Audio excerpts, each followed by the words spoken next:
अब तक आपने देखा बिट्टी दादी की बात मानकर लड़के वालों से मिलती है। तभी माही का आदमी सिकंदर गलती से बालू श्रीवास्तव परिवार के घर के बाहर गिरा देता है। बिट्टी माही से बालू उठाने के लिए कहती है, पर इन सब बातों से बदहवास माही बिट्टी के घर का पता चल जाने की खुशी में वहाँ से भागकर हनुमान जी के मंदिर पहुँच जाता है और हनुमान जी का धन्यवाद करता है। दूसरी तरफ लड़के वाले बिट्टी के इस तेज तर्रार व्यवहार को देखकर वहाँ से चले जाते हैं। इतने में माही वापस लौटता है और सिकंदर से हुई गलती के लिए बिट्टी की फैमिली से माफी मांगता है। बाद में लड़के वाले फोन पर बिट्टी से रिश्ता करने से इनकार कर देते हैं। उधर माही तय करता है कि सपना जी को बता देगा कि वो उसके सपनों में बरसों से डेरा डाली हुई है। वो उसके घर पहुंच जाता है और अपना परिचय देते हुए बताता है कि वो बालू उठवाने जा रहा है, लेकिन बालू हटने की कंडीशन में बिट्टी बालू लेने से इनकार करती है। बीच में दादी के आने की वजह से माही अपने सपने वाली बात बिट्टी से नहीं बता पाता। अब आगे। अरे घर आई लक्ष्मी को कोई लात मारता है, बेवकूफ लड़की। अरे जब वो अपनी मर्जी से बालू दे रहा है तो बीच में ना ना करने की क्या जरूरत है? दादी, हम बिना वजह उसका बालू क्यों ले? गायत्री जी। अरे गुप्ता अंकल, नमस्ते। नमस्ते। दादी, इतने दिनों बाद सब ठीक है ना? बिट्टी, वो गायत्री जी हैं क्या? हाँ है, आप बैठिए, हम पापा को अभी बुला कर लाते हैं। आओ बैठो। अरे वीरेंद्र, कैसे हो? बस ठीक है अंकल, बैठिए। आप बताइए कैसे हैं? अरे गुप्ता जी, क्या हाल चाल? सब कुशल मंगल? बैठिए बैठिए बैठिए।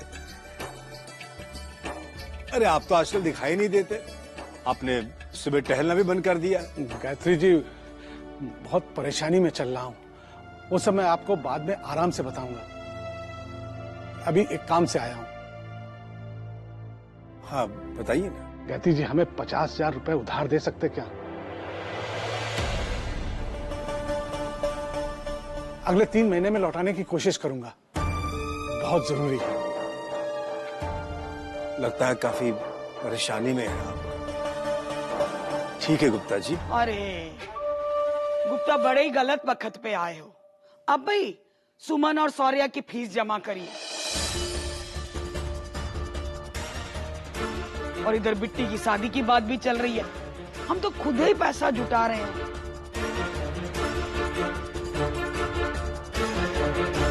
वीरेंद्र बेटा, तुम तो बैंक में हो, कुछ हो सकता है क्या? अंकल, बैंक से लोन लेने जाएंगे तो प्रोसीजर में ही 1-1.5 महीना लग जाएगा, और हमारे पास अपना पर्सनल अभी कुछ भी नहीं है। इतना सारा इनकम टैक्स वगैरह देना पड़ा था, तो ठीक है, फिर मैंने सोचा था यहीं से काम बन जाएगा। चलते, नमस्ते। चल, इतनी उम्र हो गई, बिल्कुल दुनियादारी नहीं समझते हो। अरे चलता पुर्जा बनो, वरना दुनिया तो खड़े खड़े नील जाएगी। अब तुमसे तो समझदार तुम्हारा बेटा है। तुमसे कोई आके कहे, पास लुटा डालोगे अपना राजपाट। अम्मा, गुप्ता जी हमारे पुराने पड़ोसी हैं, बेचारे तकलीफ में होंगे, तभी तो पैसे मांगने आए। अरे तो उनकी परेशानी में क्या हम अपना घर लुटाए देंगे? अरे जैसा मुंह वैसा ही तमाचा दे, वरना पछताना पड़ता है। अब इन लोगों को तो कोई शर्म वरम है नहीं, मुंह उठाए के चले आते हैं पैसा मांगने।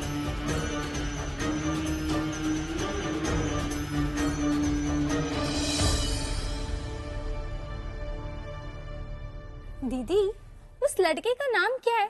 सब उसे माही माही बोल रहे थे ना, पर नाम तो कुछ और ही होगा ना? तुम्हें उसका नाम जानकर क्या करना है? अरे मैं फ्रेंड्स बुक चेक कर रही थी ना, लेकिन कहीं दिख ही नहीं रहा है इस नाम का प्रोफाइल। शायद कुछ और नाम होगा। तुम्हारे जिम में कोई काम नहीं बचा है क्या? क्यों पता कर रही हो उसके बारे में? अरे दीदी, वो हमसे बार बार टकरा रहा था ना, तो मैंने सोचा कि थोड़ा पता कर लेती हूँ, ये कौन से लोग से आया है। यहाँ पे तो पर कुछ पता ही नहीं चल रहा है। कोई जरूरत नहीं उसके बारे में कुछ पता करने की। अच्छा ठीक है, नहीं पता करती। नाराज क्यों हो रही हो? वैसे दीदी, एक बात बोलूं? मुझे लगता है कि तुम उसे पसंद आ गई हो। अरे सच में, देखा नहीं तुमने? कैसे देखता रहता है तुम्हें? उसके देखने से क्या होता है? हमें वो बिल्कुल पसंद नहीं। वैसे भी ये ज्यादा बोलने वाले लड़के हमें जरा सा भी पसंद नहीं। हाँ, ज्यादा तो बोलता है और तो और हमेशा ही स्टाइल मारता रहता है। स्टाइल नहीं मारता, अपनी बेवकूफी का एग्जीबिशन करता है। पिट्टी, पिट्टी, जल्दी आओ बाहर।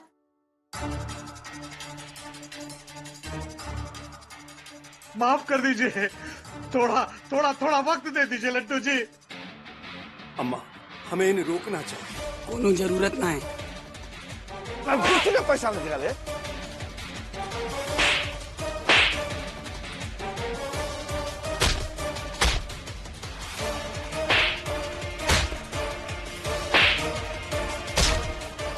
लड्डू जी माफ कर दीजिए।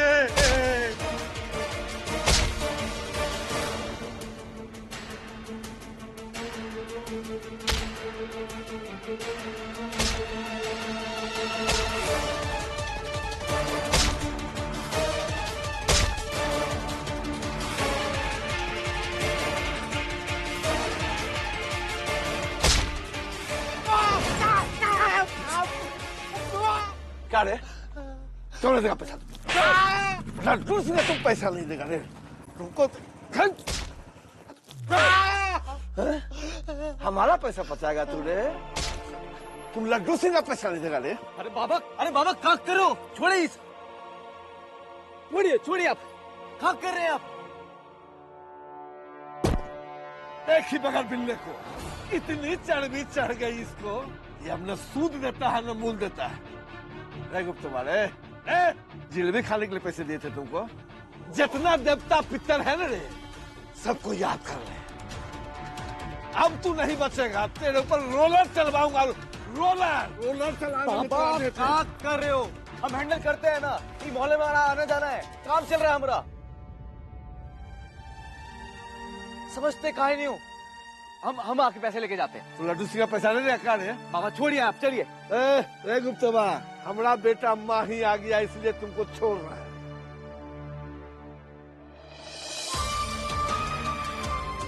ये कॉन्ट्रैक्टर इस जल्लाद लड्डू सिंह का बेटा है? हमारा बेटा है माही। अब यही तुमसे पैसा सुनेगा। अब पैसा देने में देरी किया ना रे, तो भाग तोड़ देंगे तोड़ा। चलो अब।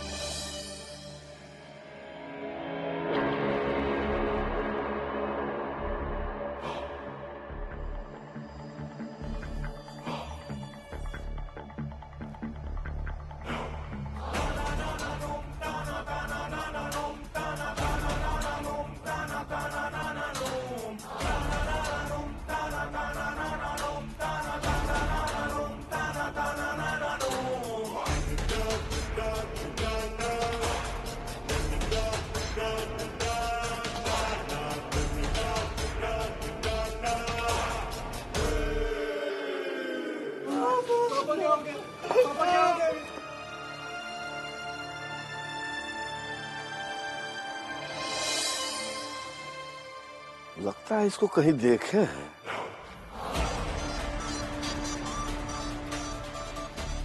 क्या नाम है तुम्हारा? अब बाबा जानते हैं, हम परिचित हैं। परिचित? हाँ, वो ये बालू के सिलसिले में इंट्रोडक्शन हुई गवा। अच्छा,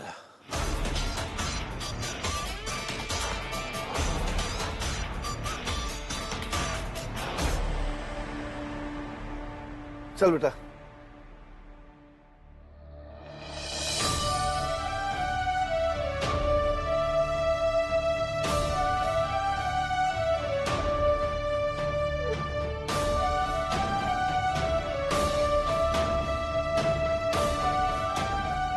सुना सुरेश, सारा बालू उठवा ले, हम बाबा के साथ जा रहे हैं। चलो रे, उठवाओ।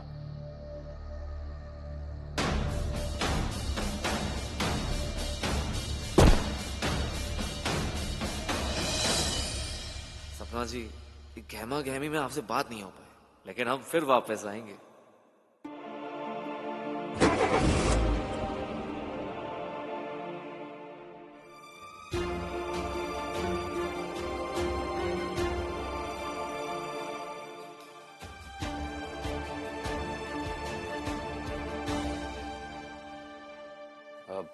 गए वो लोग?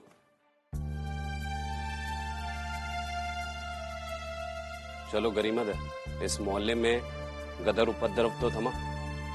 हीरा को देखो तो लगता नहीं कि वो कोयले की खदान से निकला होगा। उसका बेटा कंट्रैक्टर, कितना संस्कारी, कितना गुणी, और बाप महाबदतमीज गुंडा। अरे ऐसे लोगों की तो परछाई से भी दूर रहना चाहिए। हमें तो गुप्ता अंकल के लिए खराब लग रहा है। कितनी बेइज्जती हुई है उनकी, बेचारे। हमारी वजह से, सब हमारी वजह से हुआ। जब गुप्ता जी सुबह यहां आए थे, अगर उस वक्त हमने उनको मदद कर दी होती तो ये सब नहीं होता था। तैं तो बस अपने आप को ही कोसते रहना। उड़ती तीर अपनी पीठ पे लेना तो कोई तो से सीखे। हमें गुप्ता की किस्मत में लाद घूसा मरम्मत लिखा था तो करवाया, वो में हम क्या करे भाई। लेकिन दादी, माही के पिताजी ऐसा क्यों कह रहे थे कि उन्होंने आपको पहले भी कहीं देखा है?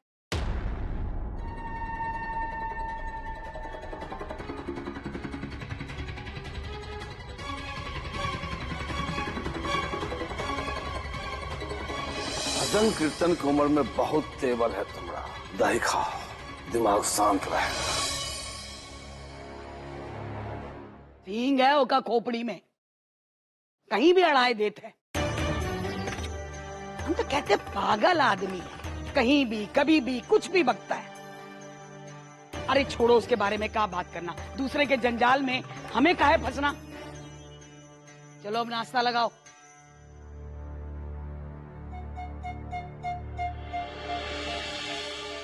ए चंद्रा, वो हम सोच रहे थे कि ये माही जी के पिताजी का नाम लड्डू क्यों है? बे का लड्डू अभी।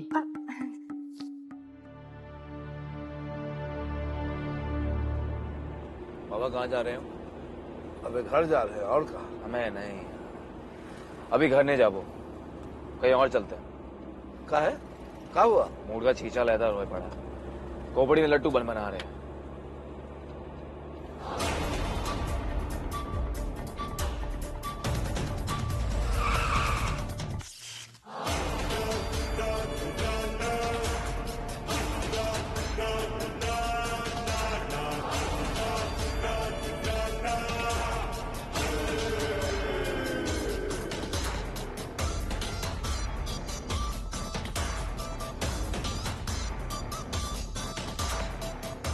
भैया जी प्रणाम। प्रणाम। हमारा बेटा का आज मूड ठीक नहीं है, रसोईया को बोल खाना बनाएगा बढ़िया, ठीक है? जी भैया जी। अच्छा सुन एक मिनट, तुम अपने से चले जाओ किचन में, खड़ा हो के एकदम अपनी निगरानी में एकदम ललन टॉप खाना लेगा। जी जी। चल बेटा आजा।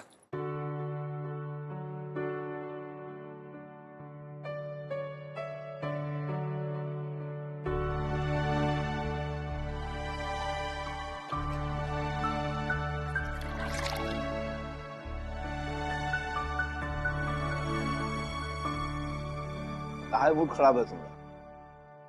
तुम्हारी वजह से। क्या? काहे सड़क पे संधि विच्छेद कर रहे थे? बाबा हम बिजनेस वाले हैं, हम लोगों की अब इज्जत है, ये सब तोड़ा ताड़ी तुमको शोभा नहीं देता है। काहे लिए ये सब करके अपना खोपड़ी टंगाते हो? अब एक कहावत सुने हो, मारे मेरी अभागे पड़ोसी। ये राजपाट कायम रखने के लिए तंत्र मंत्र करना पड़ता है। आई जो तुम बालू का कॉन्ट्रैक्ट कर रहे हो, इसको हमने कायम किया है और ऐसे ही कायम किया है। हमको समझाने चले बाबा, वो हम सब समझते हैं, लेकिन ये सब करने की कोनो जरूरत नहीं ना। एक मुहावरा हम सुनाते हैं, जो गुड़ खा के मरे उसे जहर खाए थे। समझे कि नहीं समझे? अरे हम लोग एक हैसियत रखते हैं, जहां से गुजरते कोनो चू ना करे, और तुम सड़क पे जाके लोगों का संधि विच्छेद कर।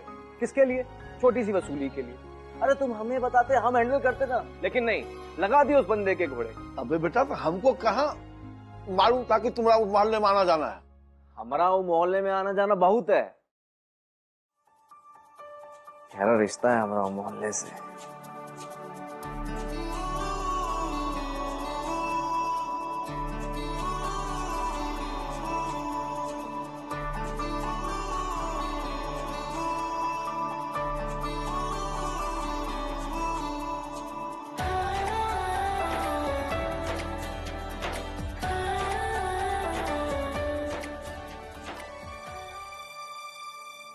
तुमने बताया नहीं कि तुम्हारा उस मोहल्ले में कैसे रिश्ता है?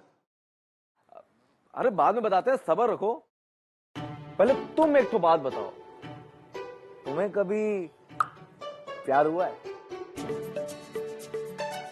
ये बात आज तक हमसे किसी ने पूछा नहीं। तो हम पूछ लिए, तो ना हुआ है कभी प्यार?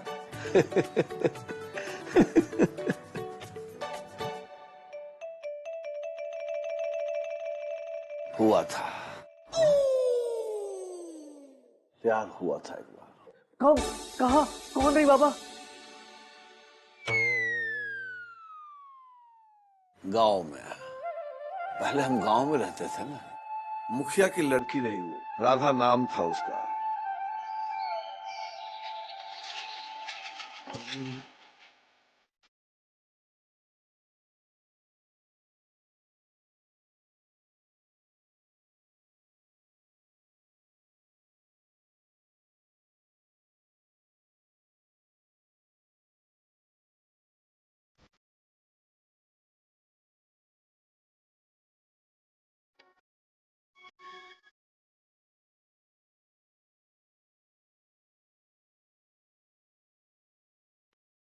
फिर पूरे गांव में सिर्फ वही का पक्का मकान था। वो एकदम सवेरे सवेरे छत पर पढ़ने के लिए आया करते थे।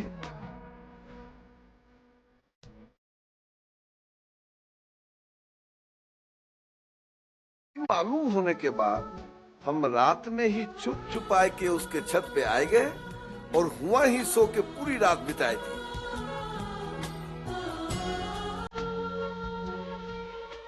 और फिर जैसे ही सवेरा हुआ उस छत पे आ गई।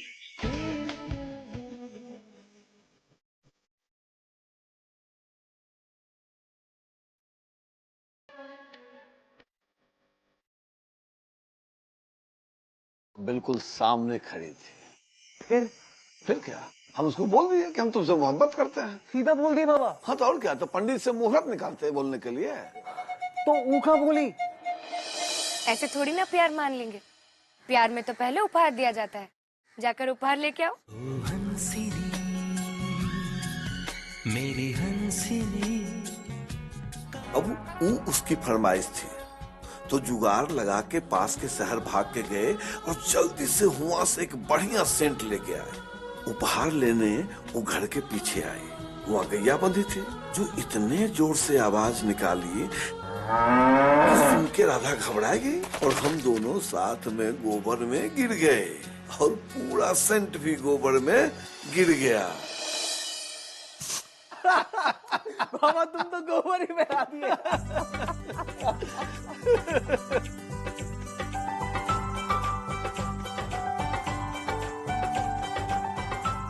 ले बेटा, अरे दोनों बाप बेटा एक थाली में खाते हैं, खा। बाबा आगे क्या हुआ? अरे फिर क्या होना था, जो हम लोगों के जमाना में मोहब्बत में होता था वही हुआ। उसकी शादी हो गई और तुम्हारी माँ से हमारा ब्याह हो गया।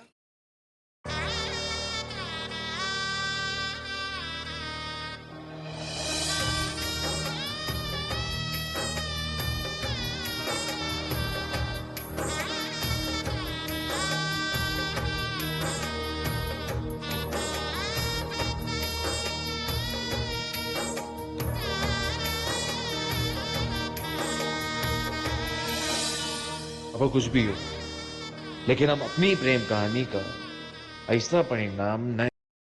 बाबा एक बात बताओ, तुमने शादी करने की कोशिश नहीं की? एक बात जानते हो बेटा, पतंग आसमान की कितनी भी ऊंचाई पे उड़ ले आना उसको लटाई में ही होता है। ये प्यार मोहब्बत, ये शादी विवाह दोनों दो चीज है। और शादी विवाह हमेशा परिवार की मर्जी से ही होनी चाहिए। अभी तुम्हारी उम्र है, जितना प्यार मोहब्बत करना है कर लो।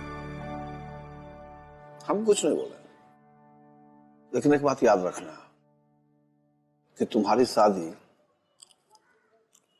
हमारी मर्जी से ही होगी।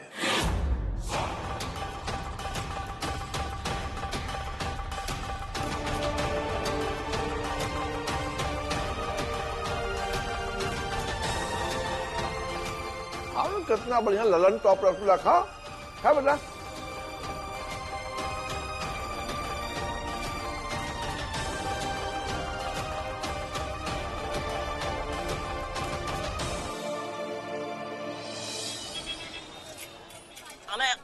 भैया इतना काहे सोच रहे हैं? अब अपनी सपना जी इतनी अच्छी है कि कौन उनको रिश्ते के लिए ना बोला ही नहीं सकता। आप देख लेना, बाबूजी भी ना मना करेंगे। वो तो पता है, मैं बाबा को अच्छे से जानते हैं हम। सपना जी तो उन्हें पसंद आ ही जाएंगे। अरे भैया तो इतना सेंटी काहे हुए जा रहे हैं? अरे ये बात नहीं है, कुछ और सोच रहे हैं। कहा भैया? नहीं यार, एसएमएस हम जो सपना जी से प्राइवेट में बतियाना चाह रहे थे, अब वो नहीं हो पाएगा। काहे भैया? यार तुम देखे नहीं बाबा कहा किए, सपना जी के पड़ोसी को कैसे दौड़ा दौड़ा के संधि विच्छेद किए पड़े थे। अगर हम टाइम से ना पहुंचे होते, पीट पीट के चटनी बना दिए होते। अब तुम ही बताओ, ऐसा थोड़ा तारीख में माहौल तो टेंशन ही गया होगा ना। बात तो मार के कह रहे हैं भैया जी। और कहा है? अब खोपड़ व्यंजन से कहा होगा, मिले तो शुक्र करो, ना मिले तो सब्र। हमें वो सपना जी, सब्र का फल इलाहाबादी अमरूद के जैसा होता है, अंदर से लाल और मीठा। तो जरा सब्र कीजिए, जल्द ही मिलेंगे।